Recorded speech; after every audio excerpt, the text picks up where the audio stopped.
You've said you don't like forward guidance. You dropped it from the statement this time, but with the dot plot, 9 members suggested that they want a rate increase by the end of the year, and the markets have taken that as forward guidance. So what does this mean in terms of how you guide the markets and in terms of what the dot plot's future is?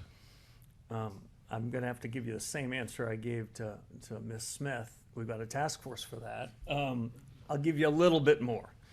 I reviewed the dot plots, and when I saw the submissions, I noted that all the submissions were coming in with pencils, you know, those kind with the big erasers. That's to say that I think my colleagues around the table, when they submitted their dots, understand the world is changing quite quickly. And they didn't feel bound by them 6 weeks from now or 6 days from now in the event that their circumstances change.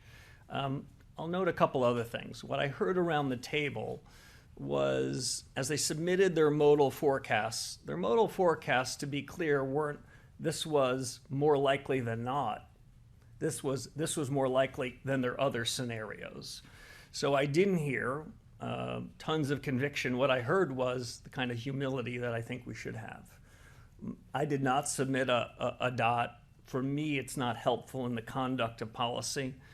I suspect by year end, as I mentioned in my opening statements, there'll be a review about communications broadly, press conferences, dots, meetings and the like, transcripts, minutes. This will be part of that.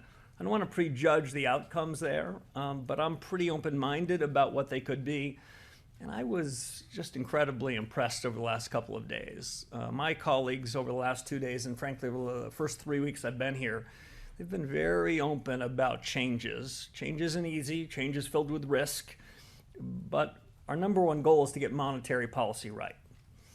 The way to get monetary policy right is to deliver on the remit that Congress gave us, to deliver on price stability, and there was no disagreement on any of those points.